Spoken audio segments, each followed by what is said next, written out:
OBC मोर्चा की कार्य समिति बैठक में मुख्यमंत्री योगी आदित्यनाथ ने सोमवार को भाजपा ओबीसी मोर्चा के मंच से विपक्ष को ललकारा। खासतौर से सपा उनके निशाने पर रही। मुख्यमंत्री ने कहा कि हालिया लोकसभा चुनाव में ओबीसी को गुमराह किया गया, सपा उन्हें लड़वा रही है। उन्होंने मोर्चा कार्यकर्ताओं का आह्वान किया कि जनता के बीच जाकर दुष्प्रचार करने वालों की हकीकत बताएं। समाज के लोगों को बताएं कि 4 बार की रैंक पर पड़े सपा ने कितने एससी ओबीसी को नौकरी दी और 7 साल में भाजपा सरकार ने कितनी दी। हमने 7 साल में 6.5 लाख नौकरियां दी, इसमें से 60% नौकरियां ओबीसी और दलित समाज के लोगों को दी गई। मुख्यमंत्री ने कहा कि जब कोई समाज अपने स्व का बोध खोता है तो पहचान का संकट खड़ा होता है। ऐसा ही षड्यंत्र पिछड़े समाज के साथ हुआ। जो काम कभी विदेशी आक्रांता किया करते थे, छद्म सेकुलरिज्म के नाम पर, वही काम आज कुछ राजनीतिक दल कर रहे हैं। जो समाज अपने बल, बुद्धि, पौरुष से भारत को सोने की चिड़िया बनाने और समृद्ध बनाने का जज्बा रखता था, उसको आपस में लड़ाकर पहचान का संकट पैदा कर दिया गया। लोकसभा चुनाव में आपने देखा कैसे आपस में लड़ाकर इन जातियों के सामने अस्तित्व का संकट खड़ा करने का प्रयास किया गया। और क्या कुछ कहा योगी ने, आइए सुनते हैं। ओबीसी मोर्चा से जुड़े हुए सभी प्रदेश कार्य समिति के सदस्यगण, क्षेत्र और जनपद स्तर पर कार्य करने वाले सभी उपस्थित बहनों और भाइयों, आज प्रदेश की राजधानी लखनऊ में आप सबने अपनी प्रदेश कार्य समिति का यह आयोजन किया है।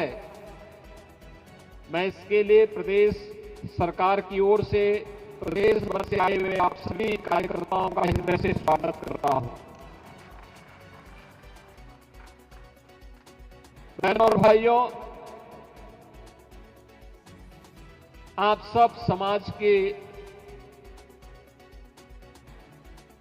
उस तबके से संबंधित हैं, उन्हें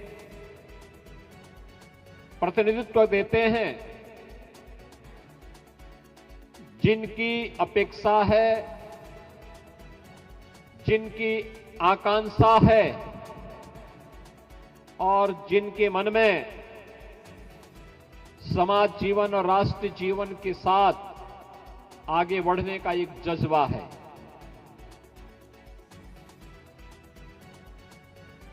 जब कोई समाज अपने स्व का बोध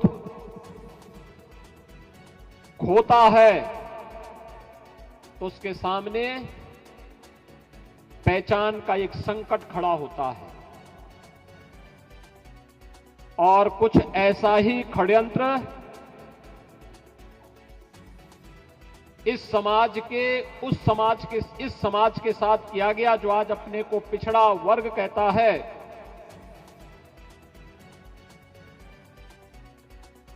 उस समाज के साथ जो अपने बल से,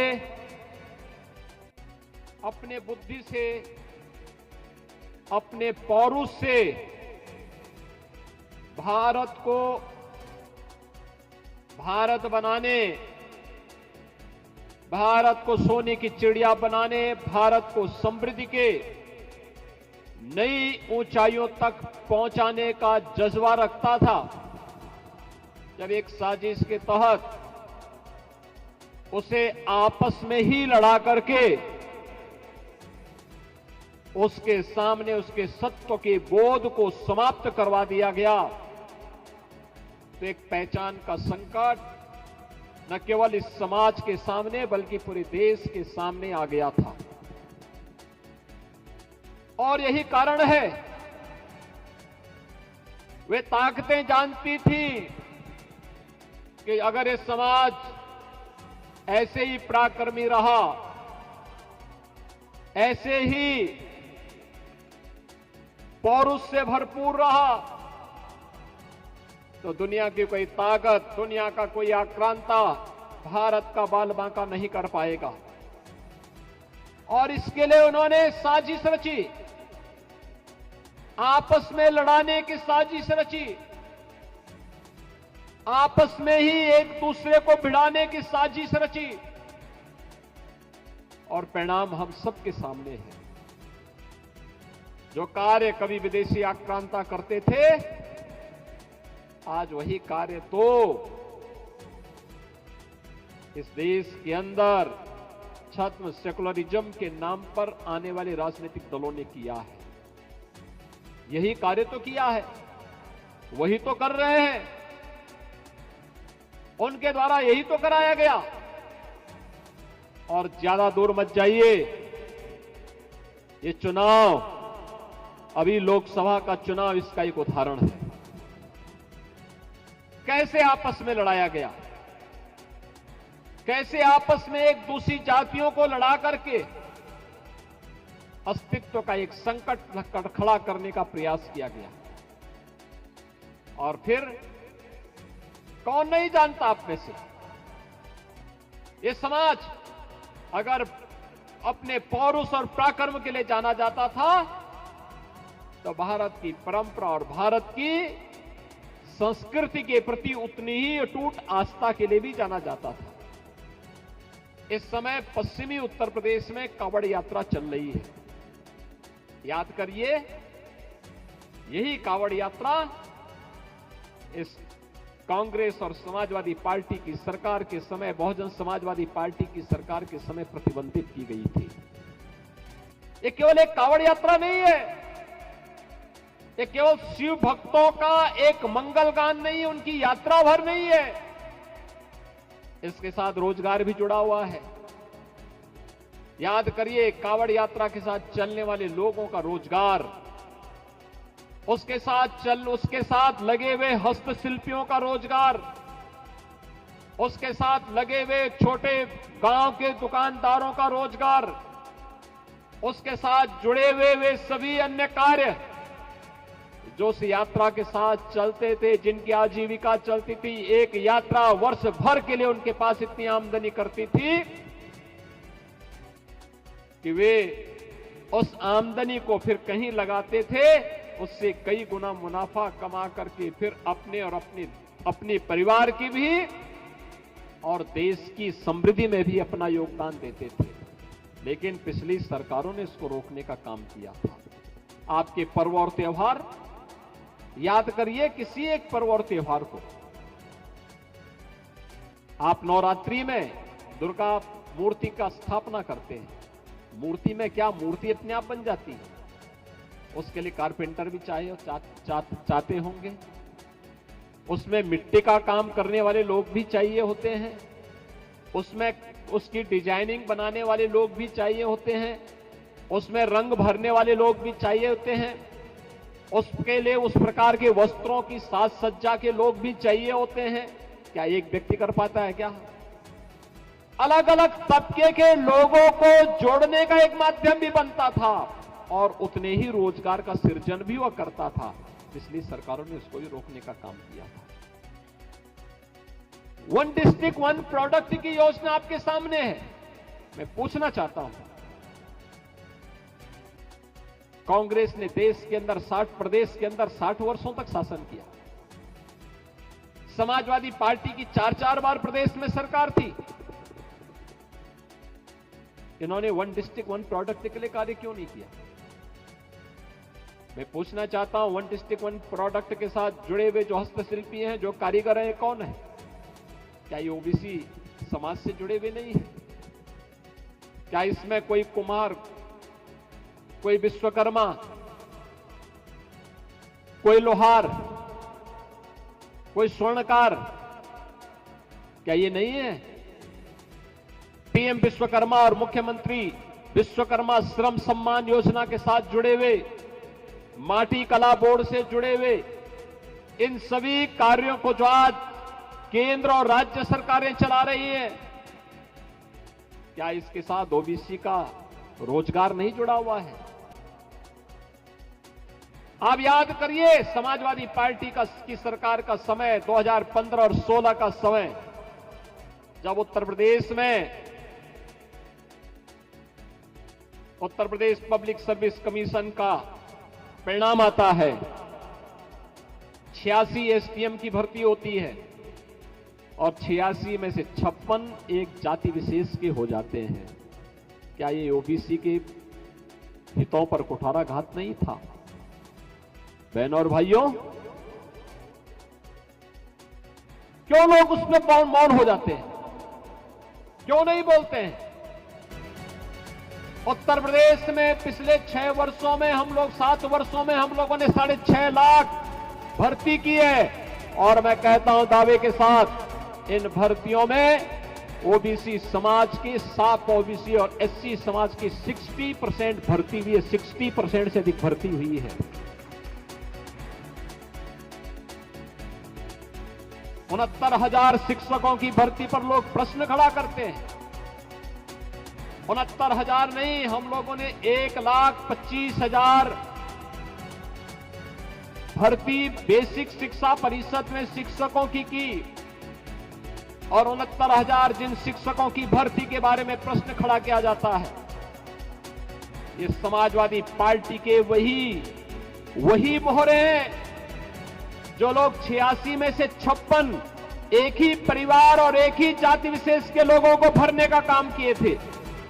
वे लोग आज प्रश्न खड़ा करते हैं। 69,000 शिक्षकों की भर्ती में, बहनों और भाइयों, अगर केवल 27% ओबीसी के आरक्षण के हिसाब से भर्ती होती तो भर्ती होती 18,200, लेकिन भर्ती कितनी हुई?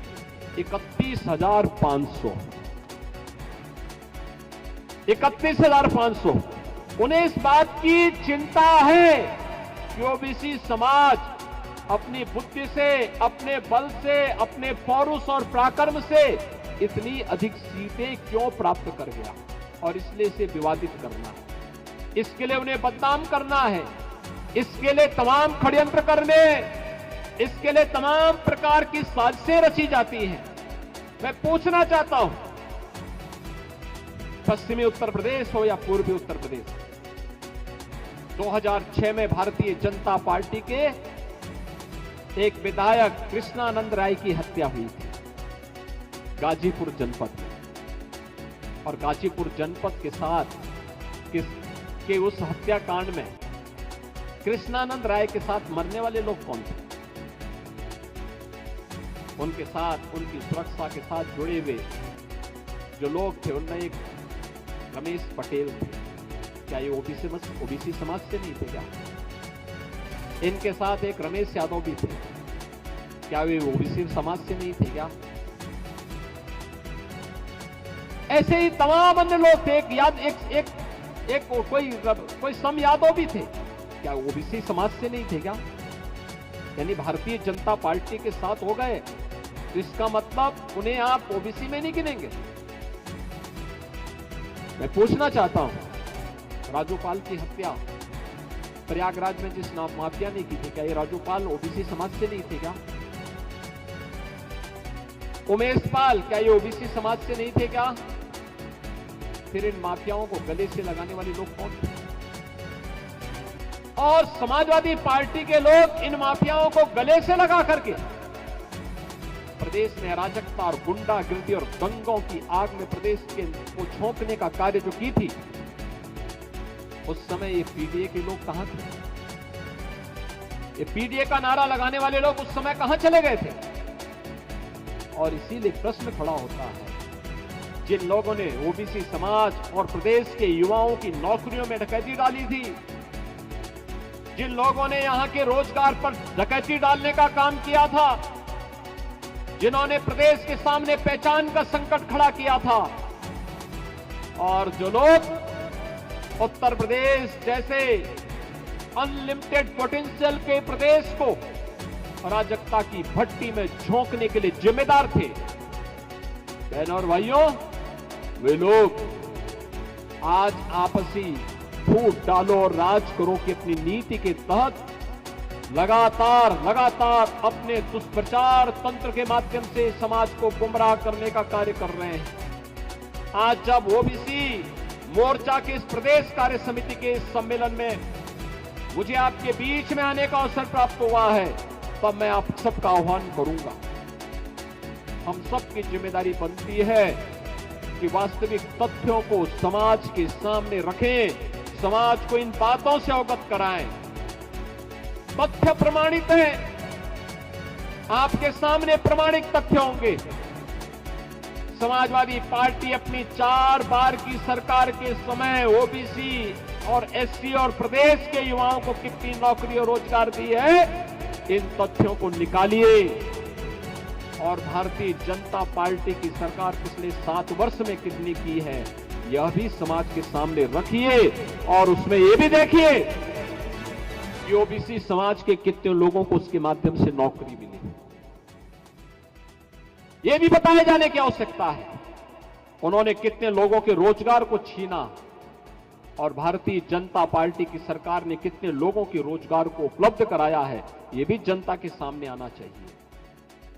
उन्होंने ओबीसी की सुरक्षा के साथ जो खिलवाड़ किया था, इन माफियाओं को पाल करके, इन्हें पलवित और पुष्पित करके, और उन्होंने कहां कहां पर ओबीसी समाज के मार्ग पर कांटे बिछाने का काम किया था, इससे भी समाज को अवगत कराने की आवश्यकता है। आपके पर्व और त्योहार में व्यवधान डाल करके प्रदेश को दंगों की आंख में झोंकने का जो काम किया था, उसके बारे में भी अवगत कराइए। आपकी खेती बाड़ी के मार्ग में जो इन्होंने अवरुद्ध पैदा किए थे, इसके बारे में अवगत कराइए। और अब तो हम लोगों ने प्रदेश के अंदर न केवल उत्तर प्रदेश के किसानों को प्रधानमंत्री मोदी जी ने प्रधानमंत्री किसान सम्मान निधि का लाभ दिया है, बल्कि प्रदेश सरकार ने किसानों के साथ साथ उनके परिवार के जनों और बटाईदारों को भी 5 लाख रुपए की मुख्यमंत्री कृषक दुर्घटना बीमा के अंदर आच्छादित करने का काम किया है। बहनों और भाइयों, इन योजनाओं का सर्वाधिक लाभ ओबीसी समाज ले रहा है, लेकिन उन्हें अवगत कराएगा कौन, उन्हें बताएगा कौन?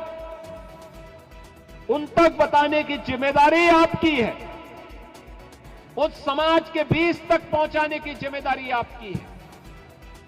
और यही नहीं, हमें यह भी करना चाहिए।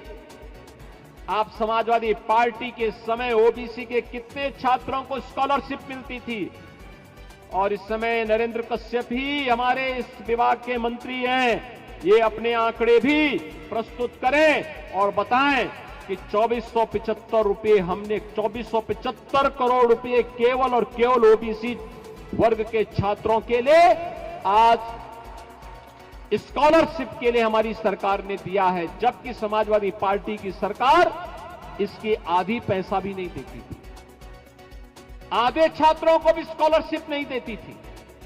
और इसीलिए आज आपसे मैं कहने के लिए आया हूं, आप में इस समाज में बजरंग बली की ताकत छुपी हुई है, बस उस ताकत को उजागर किए जाने की आवश्यकता है, उस ताकत को उजागर किए जाने की आवश्यकता है। रावण की लंका को जलाने में और उसको दहन करने में बहुत देर नहीं लगेगी। ये जो रावण आज गुमराह करके समाज को आपस में ही लड़ाने का काम कर रहा है, याद रखना, हमारा ओबीसी समाज मजबूत हो, यह महत्वपूर्ण है, लेकिन हमें सर्व समाज के साथ बेहतर समन्वय करके देश विरोधी और समाज विरोधी गतिविधियों में लिप्त तत्वों को बेनकाब करते हुए प्रधानमंत्री मोदी जी के नेतृत्व और मार्गदर्शन में विकसित भारत की परिकल्पना को साकार करने के लिए प्राण प्रण से जुटना है। यही तो छत्रपति शिवाजी महाराज का आह्वान था, यही उनका आह्वान था। ये समाज विभाजित था, अयोध्या में राम मंदिर अपवित्र हुआ। ये समाज विभाजित था, मथुरा में भगवान श्री कृष्ण का जन्मभूमि का मंदिर अपवित्र हुआ। ये समाज विभाजित था, हमारे देवादिदेव महादेव भोलेनाथ भगवान विश्वनाथ का मंदिर अपवित्र हुआ। जो हमारा ओबीसी समाज सबसे अधिक गौ सेवा करता था, याद करिए, उसी समाज में गोवंश छीन करके उन्हें गौशाला में नहीं, उसकी गौ सेवा नहीं, बल्कि उसको कसाईयों के हवाले किया जाने लग गया। गौकसी होने लग गई, गौ हत्याएं होने लग गई। आपकी आस्था के साथ खिलवाड़ होने लग गया। ये सब मौन है, इनके मुंह से एक शब्द नहीं निकलता इसके लिए। ये अयोध्या पे नहीं बोलेंगे, ये मथुरा पे नहीं बोलेंगे, ये काशी पे नहीं बोलेंगे, ये माफिया राज पे नहीं बोलेंगे, ये लोग दंगों पे नहीं बोलेंगे, ये लोग कांवड़ यात्रा पे नहीं बोलेंगे, ये श्री कृष्ण जन्माष्टमी पे नहीं बोलेंगे, ये होली और आपके पर्व और त्योहारों पे चर्चा नहीं करेंगे। लेकिन बहनों और भाइयों, ये लोग जाति के नाम पर आपको लड़ाने की किसी भी कुत्सित मंशा से सदैव किसी न किसी षड्यंत्र में और उस प्रकार के षड्यंत्रों में लिप्त रहेंगे। और इसके लिए इन्होंने सबसे बड़ा औजार के रूप में इस्तेमाल किया है अपने स्मार्टफोन को। स्मार्टफोन सोशल मीडिया प्लेटफॉर्म और उसके माध्यम से झूठे वक्तव्यों को निकाल करके, झूठी जातियां और झूठे शेयर करके इन्होंने इस प्रकार के षड्यंत्रों को आज अंजाम देना प्रारंभ किया है कि पूरा समाज एक दूसरे को दुश्मनी भरी निगाहों से देखने की स्थिति में पैदा हो। इस प्रकार के षड्यंत्र लगातार कर रहे हैं, इसलिए इनसे सावधान बनने की आवश्यकता है। और एक बार फिर से भारत को प्रधानमंत्री मोदी जी के उन संकल्पों के साथ जोड़ने की आवश्यकता है जिन्होंने 2047 तक भारत को दुनिया की सबसे बड़ी ताकत के रूप में स्थापित करके एक विकसित भारत के सपने को साकार करने का जो संकल्प लिया है, उस संकल्प के साथ जुड़ना हम सब नागरिकों का दायित्व बनता है। और इस दायित्व के साथ आपको जोड़ने के लिए आज उत्तर प्रदेश ओबीसी मोर्चा की इस प्रदेश कार्य समिति के माध्यम से मैं आप सबका आह्वान करने के लिए यहां पर उपस्थित हुआ हूं। बहनों और भाइयों, मैं आपको इस बात के लिए आश्वस्त करता हूं, मैं आपको इस बात के लिए आश्वस्त करता हूं कि डबल इंजन की सरकार है, आपके हितों को हर प्रकार का संरक्षण देगी, आपके हितों के साथ खिलवाड़ करने की छूट किसी को नहीं देगी। हम हर हाल में, हर स्थिति में आपकी आस्था के साथ, आपकी परंपरा के साथ, आपके पूर्वजों के साथ, आपके व्यापार के साथ, आपके रोजगार के साथ, आपकी आस्था के साथ किसी को भी खिलवाड़ करने की छूट नहीं देंगे, किसी को भी छूट नहीं देंगे। आधी आबादी, बेटी और बहनों की सुरक्षा के साथ किसी को खिलवाड़ करने की छूट नहीं देंगे। लेकिन हमें भी अपनी ताकत का एहसास होना चाहिए, और ये ताकत हमारी है एकजुटता का, एकता का एहसास। और उस एकता के एहसास के माध्यम से हम अपनी ताकत के माध्यम से, अपने पौरुष और अपने पुरुषार्थ के माध्यम से अपने आप को साबित करके भारत को एक बार फिर से विकसित भारत की परिकल्पना के लिए विश्व गुरु के रूप में स्थापित करने के इन संकल्पों के साथ जुड़ करके हम कार्य करेंगे। तो इसमें न केवल ओबीसी समाज की बल्कि सर्व समाज की, और सर्व समाज के माध्यम से भारत के साथ साथ विश्व मानवता के कल्याण का मार्ग इसके साथ जुड़ा हुआ है। मैं एक बार फिर से इस पूरे कार्यक्रम के लिए प्रदेश सरकार के मंत्री और ओबीसी मोर्चा के प्रदेश के अध्यक्ष श्री नरेंद्र कश्यप जी का, प्रभारी श्री राम प्रताप सिंह चौहान जी का, ओबीसी मोर्चा के अपने प्रदेश के सभी पदाधिकारियों का और राष्ट्रीय महामंत्री श्री संगम लाल गुप्ता जी समेत आप सबका हृदय से धन्यवाद देते हुए प्रदेश कार्य समिति की यह बैठक आप लोगों ने लखनऊ में की और विधानसभा सत्र के दौरान पहले ही दिन कर दी, क्योंकि हम लोगों का आज समय था, बिजनेस विधानसभा का 4 बजे के पहले संपन्न हो जाना था। और इसीलिए मैंने आग्रह किया था कि मैं 4 बजे आ पाऊंगा, क्योंकि विधानसभा में रहूंगा, मैं वहां से सीधे आपके यहां आ जाऊंगा। और उन्होंने इस आग्रह को स्वीकार किया। मैं आप सबके इस कार्यक्रम के प्रति अपनी शुभकामनाएं देता हूं, आपसे आग्रह करता हूं कि आप लोग प्रदेश के सभी जनपदों से आए हैं, अपने जनपदों में समाज को जागरूक करने, शासन की योजनाओं को पहुंचाने, समाज से जुड़े हुए तबकों को सही तथ्यों से अवगत कराने, विरोधियों के कारनामों से समाज को अवगत कराने का कार्य भी करेंगे और समाज की एकजुटता के लिए कार्य करेंगे।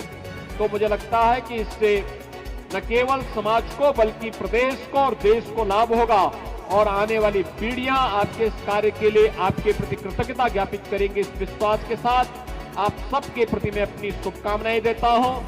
सावन मास में देवादिदेव महादेव की कृपा आप सब पर बनी रहे, इस विश्वास के साथ आप सबके प्रति अपनी शुभकामनाएं देते हुए वाणी को विराम देता हूं। धन्यवाद। जय हिंद।